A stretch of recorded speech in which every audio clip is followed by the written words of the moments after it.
Welcome to the Alts Insights podcast, a look at the latest trends we're seeing in the alternative investment universe. AI Insight covers over 200 non-traded alternative investment funds representing nearly $35 billion in assets and over 80 alternative strategy mutual funds, representing 80% of the AUM of the alternative strategy mutual fund market. Hello, and thank you for listening. I'm Mike Kell, Senior Vice President, Program Management and Business Development here at AI Insights, and I'm joined by my counterpart, Laura Sexton, Senior Director of Program Management, to discuss our most recent private placement industry report for the month of February 2020. So really to kick off the discussion, Laura, can you touch on some of the overall trends that we've seen both in February of this year, as well as maybe talk a little bit about what that looks like year to date as well? Yeah, sure. And I think the main theme, again, for private placements this year, like it was last year, is continued growth. So we saw 16 new private placements added to our coverage here at AI Insight in February, which was just below the last couple months, but still well over last year's in terms of year-over-year levels. Again, the industry is being led by the real estate-focused categories, which are the 1031s, real estate LPs and LLCs, and then opportunity zones. So as of March 1st, we cover 182 private placements that are currently raising capital. These funds have an aggregate target raise of $17 billion and an aggregate reported raise of $8.3 billion, which is about 49% of their target. So 13 private placements closed in February, having raised about 87% of their target, and those funds were on the market for about an average of 393 days. And so, you know, where we saw new coverage in terms of things added in February, we had 10 1031s added, one new opportunity zone fund, and one non-1031 real estate program, and then one private equity debt program. And then in terms of what we have coming up, we've got 8 new private placement programs coming soon, kind of in our pipeline for coverage as of March 1st. So that's sort of the state of the industry, continued growth, and especially growth kind of in that real estate area, including the 1031s and LLCs and LPs. Great, Laura. So I think it was kind of interesting here at AI Insight, just what we've seen really from 2018 was a record year for us as far as total number of coverage or new program coverage within our platform. And that's a combination of private placements and public offerings. And then 2019, we had a similar trend. In really looking at 2020 already year to date, so only looking at January and February, hate to speak too soon, but just I think it's a matter of understanding the level to which we've seen it out of the gate already is, so last year, 2019, through February, we were at 26 total entries, and we went on, obviously, to have a record year. This year, through February of 2020, now this is inclusive of public offerings as well, but the point is still the same from a data perspective, is that we're at 39 entries, 39 new coverage funds on our platform over the 2-month period. I mean, that's 13 more than where we were last year at the record year. So, I mean, I think that's kind of interesting. Obviously, it's very early. We're seeing some significant volatility in the market right now. And I think it's going to be interesting to see how that plays out. If you read some of the research reports from some of the different large name firms that put those research reports out, I mean, really the focus is the fact that one is investors are satisfied with their alternative investment performance last year, the year prior, and they fully expect the same in 2020. And further, their appetite for alternative investment allocation is seemingly increasing because of that. So I think it certainly will be interesting. We're seeing the trends in the number of programs that we're seeing. We're seeing the capital raise go there. We're seeing a continued expansion of the private market, contraction of the public market as far as overall number of funds available. So with all of that said, Laura, you know, it seems like things are continuing to look up on the alternative investment side of things. Talk to me a little bit about maybe some of the data points and what you're seeing that might add some credibility to that as well. Yeah, so I think, the trend that we're seeing in our coverage is certainly consistent with what's happening in the broader private markets. And a couple of the reports I follow, certainly McKinsey's private market review and Preqin reports. So according to McKinsey's 2020 Global Private Market Review, which you can access online, private funds raised $919 billion in 2019, which matched 2018's record level. So certainly, record fundraising there. AUM across private markets hit an all-time high in 2019, according to both the McKinsey and the Preqin reports. And one thing they both said is, like you were saying, that it's kind of partially buoyed by improving satisfaction in alternatives. Even as we saw, crazy returns in the public equity markets last year, you had pretty good returns in the alternative segments as well. So, for example, returns for hedge funds and managed futures were definitely much higher in 2019 than they have been in years before. Hedge funds, as an example, jumped from negative 2% average overall total returns in 2018 to positive 11.45% in 2019, according to Preqin. And so, as you would expect, investor satisfaction in hedge funds also improved, rising from 45% in 2018 to 59% in 2019. And kind of the same goes for managed futures, where the Barclays CTA index was up 5.19% in 2019, and this is the highest since 2014, and sort of helps erase some of the negative returns over the last couple of years for managed futures. Real estate funds posted average returns of 12.4% in 2019, and overall private equity itself returned 14.9%.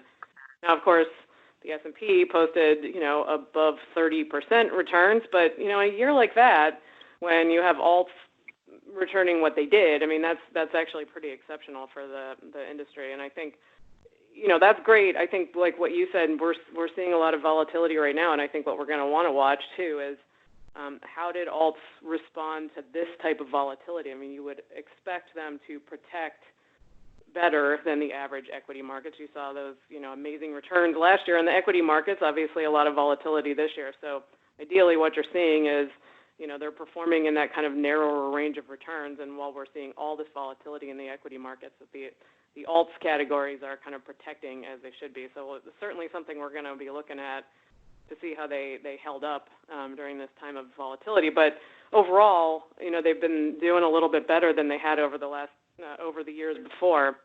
And so, satisfaction is definitely rising, and it seems like, after all this, also, the positive thing is that it seems like the big players are looking to at least either maintain or increase their alternatives to alts, or their allocation to alts. So according to Preqin, 77% of investors that they interview are planning to maintain or increase their capital commitments into alts over the next 12 months. And actually, the percentage of investors looking to increase allocations is up to 43% from 37% 2 years ago, because when you see that kind of a run-up in equities and all other alternative asset classes, the institutional investors will actually look to increase their allocation to alts, even as they already have increased them over the last few years. So, kind of some positive drivers for the alts category, I think, in place that could, set it up for even further growth, as far as we can see. Yeah.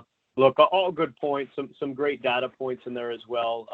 Obviously, anyone that's listening, certainly go to AIinsight.com and you can read the report. You can see all the nice charts, the interactive aspects of it, et cetera. And we have all kinds of other reporting on there as well. But I think the other part that comes along with that is the fact that we're really seeing a shift in the or maybe an expansion in the alternative investment space, where you're seeing more institutional managers come in. Obviously, the regulatory focus on there is really so that the alternatives even 10 years ago look quite a bit differently from a structural perspective, fee perspective, underlying manager perspective, all of that. We've really come a long ways. I think that the industry will continue to expand. We'll have great managers in here, continued great managers, which is all a great thing for the end investor.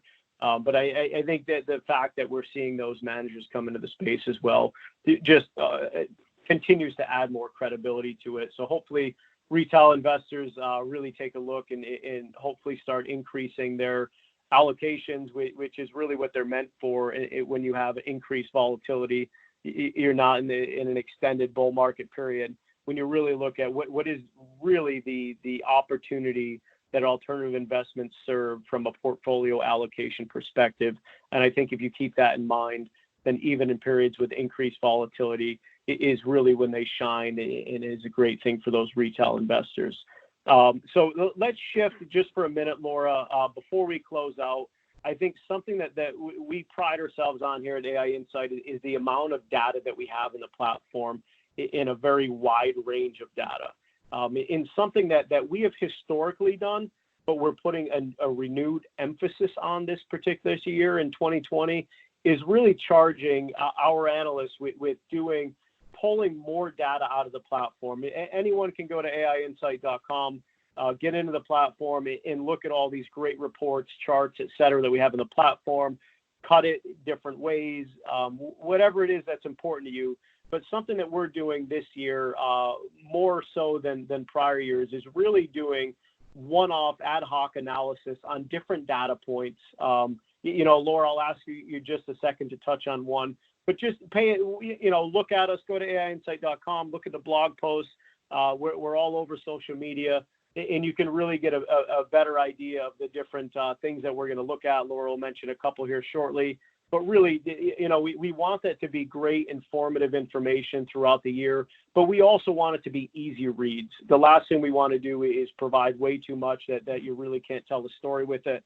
So we really want it to be easy reads, but good, valuable information, whether you're an investment manager, whether you're a financial professional working with clients, or anyone in between.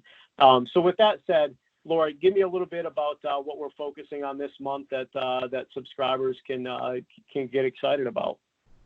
So this month I kind of wanted to take a look at fees in our real estate program. So as I said, we've obviously seen a lot of growth on the real estate side within our platform. It's been a big area, both 1031s and non-1031 real estate programs. So I just wanted to dig a little bit further into the fees using our platform and using the data on our platform. So I looked at a couple things related to fees. So we can look at current fees, averages of fees in 1031s and non-1031 real estate programs in a couple different ways. You can look at it on each fund, and then you can also look at industry and peer averages using our program fee and expense report, so you can kind of get a snapshot of what fees look like across the spectrum of the selling commissions and acquisition fees and operational fees, liquidation fees, things like that. So, you want to do your research, make sure, you've done all the research on the fees and fully understand them relative to their peers, and just kind of as standalone, really understanding what they're charging. So, we can look at that, and did some research on looking at kind of the current snapshot of fees.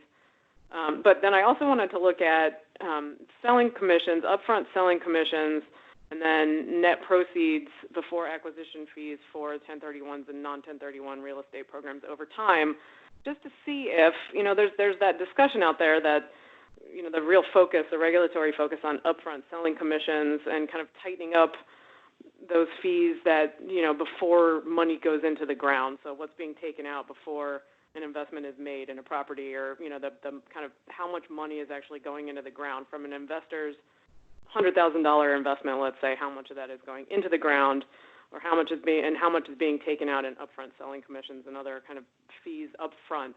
So just looking at upfront selling commissions for real estate, non-1031 real estate programs and 1031s, over time, it does look like the industry has responded to kind of some of the pressures on the upfront side.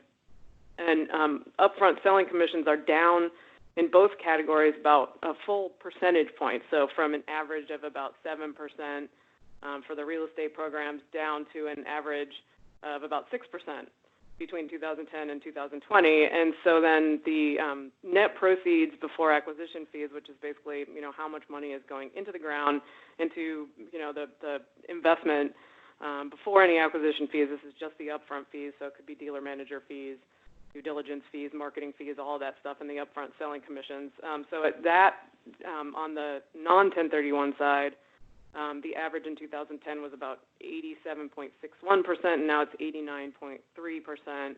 going into the ground. And so, it's not a huge amount in terms of the percentage, but then when you take that out and you look at what that means in terms of dollars, I mean, it does start to add up. I mean, if you're looking at a $100,000 investment, let's say that, that 10 years ago, that investment was basically, 87,000 of it went into the ground or was invested, whereas today, according to today's average, it's about 90,000 of it, and that's a decent difference. It's $2,400 difference basically in what was being invested back 10 years ago versus today, and obviously that number gets bigger as the investment gets bigger. So you start talking about kind of real dollars, and so I think it's interesting. That's just one of them. I'm writing about kind of the real estate and the 1031 side.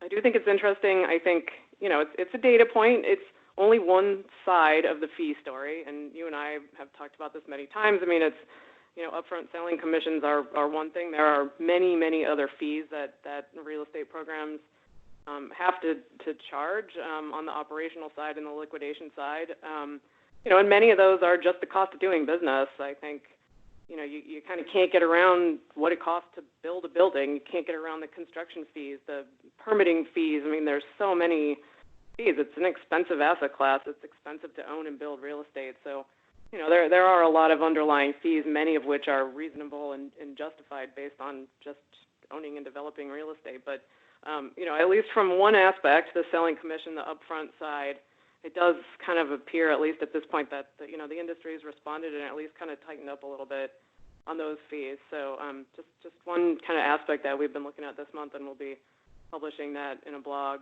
And of course, all the data is on the system, can be found and used as well. So that's what we're looking at this month. Great. Hey, thanks, Laura. And I think that's interesting. I mean, that's something that we're all too often forget. It's just the cost of doing business. I mean, it doesn't matter how you own real estate, whether it's you just own it directly outside of one of these investment programs. I mean, it's an expensive asset class. There's fees, and if you have a quality building with quality tenants, then it's going to cost you money to take care of that asset and lease it up and construction and fixing and I mean, there's so much involved. So certainly, obviously, you want to stay focused on fees. There's certainly a reasonableness aspect of that certainly you want to pay attention to, but just having it just at the very basic level, an understanding that when you truly have a hard asset like real estate, that there are costs that are just, it's part of doing business. So having that as a baseline and an understanding, it certainly sets you up for success when you're really truly trying to analyze and understand different investment programs, different ways to access that from an investment perspective. But anyways, once again, Laura, thank you very much. Appreciate listeners coming back. Every month we'll do this as well as some other ones. So always great tidbits of information.